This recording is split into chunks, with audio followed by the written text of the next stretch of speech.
Hey, buddy. All right. Welcome back to the rest of the story.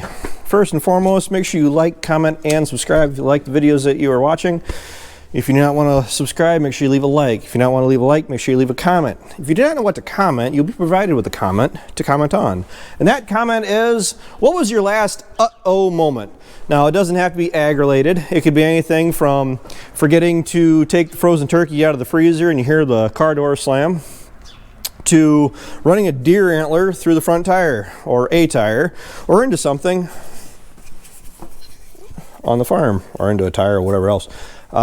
Yeah, actually I can say that. You want it? See, I used to give the deer antlers to the dogs. I actually went through and I cut them up one year, but all they did was lose them. And the problem is with giving the deer antlers to the dogs, they go through and they'll carry them out in the yard and then they forget about them and they quit playing with them. And then you gotta run the risk of hitting them with the tires all over again. And we've actually found quite a few sheds this past winter. We don't look for them. We literally we find them through the fields. All right. So there's not much going on around here because the bench is full of crud. But that is not the case. There's a whole lot of a little bit of everything going on. I really need to. Maybe I should make a shirt with that on it. But sprayer parts and sprayer parts. They sat here long enough and I haven't done anything with them. I actually have some more in the back of the truck. I think I need to take them down and shelve them for a while. Same thing with the sprayer. I think I need to shelve that project simply because other things are starting to become more important than worrying about getting the sprayer ready. Now, I'm not planning on using that for a couple months anyway, so either I'm going to park it, unhook it, because we need to get the 4640 freed up, or I'll just wait until a rainy day and work on some of the shed stuff. We did get done fixing fence today. We got done with that about 2 hours ago. And the only problem with that is I was planning on working on stuff in the shed today, and then Ryan was, encouraging, let's go finish checking fence. And at least that's done. I ran all the field boundaries that I wanted to. I do not have a video on that just because honestly by the time I was done with it, it was raining last night. We only got like 2/10 of an inch, but I think we got it all at once. And I was just glad to be done. So we go through, got to get that cleaned up. I did end up getting another bracket. This wasn't cheap, but it's a deer item. This is actually going to go in my 7600 right where the cell phone mount is on the corner, the rear corner of the cab, because what I'm going to be able to do is I'm going to put my cell phone mount right here, but then it frees up everything on the end here for that hay preservative controller for the round baler, because that way it'll be right where I can actually get to it and simple ease of access. Some parts that I've been repairing here and changing out. I think that'll buff out. I think we can probably reuse that. And that is, you guys are seeing the big green machine behind me.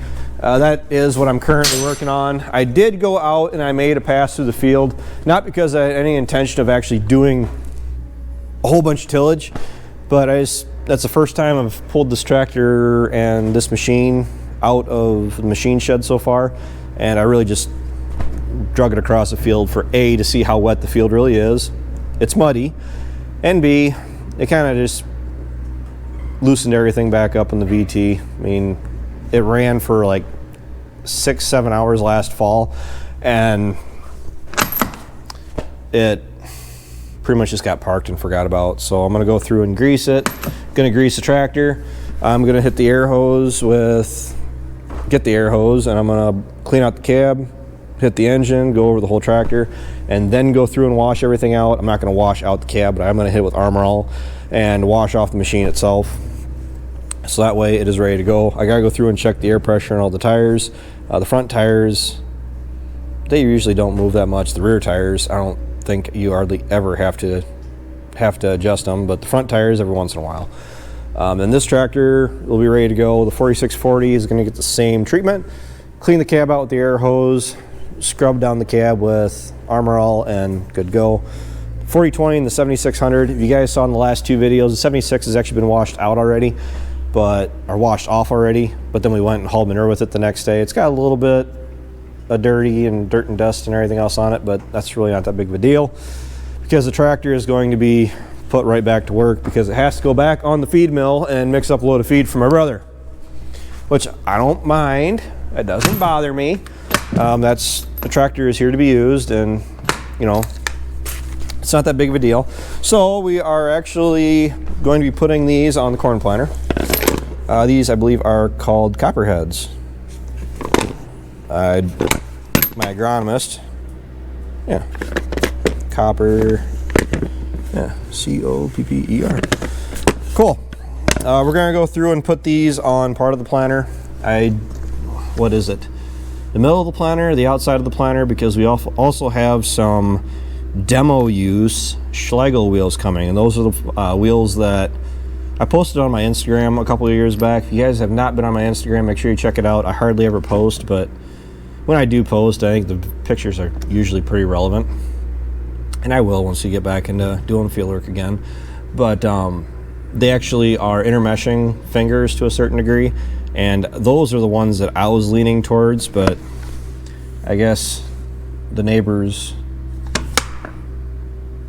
somebody's neighbor, wasn't watching their corn planter close enough, and my agronomist may have borrowed these. I'm kidding. These are actually, I think these are my Andrews. I'm pretty sure they're Andrews, and I think we're just putting them on for the season, and if I like them, or if I like the Schlegels, might go either way. I'm not a fan of the rubber closing wheels, and a great way to figure out which we prefer is actually to do some trials and maybe find out that I prefer the rubber closing wheels. We used to have spike closing wheels. They were a lot longer spikes on that 1750 6-row of my grandpa's, and the problem with those is that they were too long, and that they would actually, if the pressure was too high on the closing wheels, they would actually dig the seed back up out of the trench. Really weren't crazy about that, but I don't know, closing wheels on this 12-row, I'm not really crazy about the rubber wheels, at least definitely not no-till. So as far as the VT goes, I just got to grease it. It's muddy. I just did one single pass around the field. It's getting cold out, but I want to just go through and I want to get it greased and then hook it up and forget about it for a while, because the goal is to not have to use this until, well, I can't say that.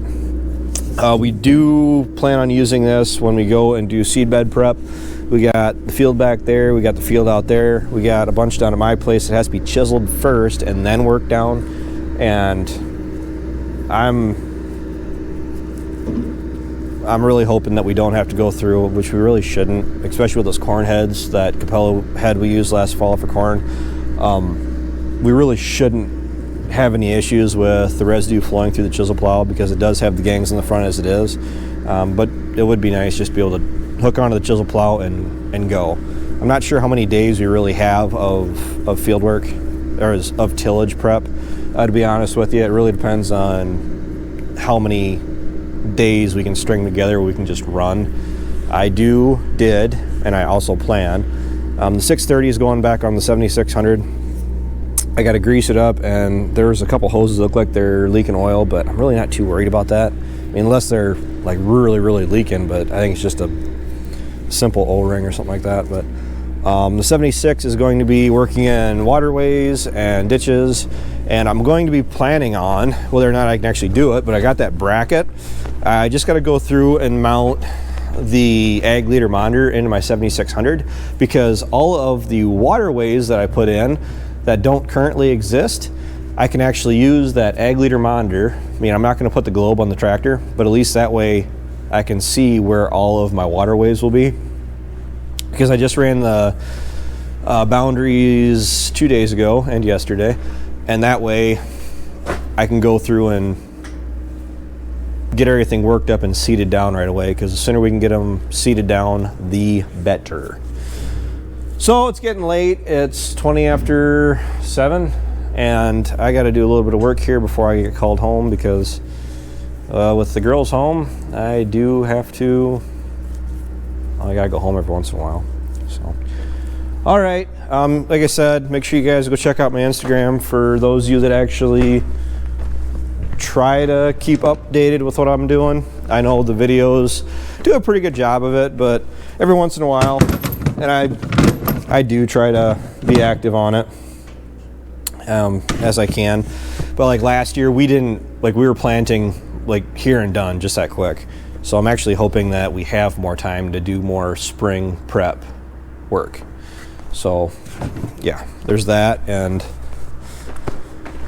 I think that's gonna be it, because I want to go ahead and do some of this before I gotta go home. So thanks for watching, thanks for tuning in, take care, take it easy, keep in touch. I'll talk to you guys Tuesday. Bye.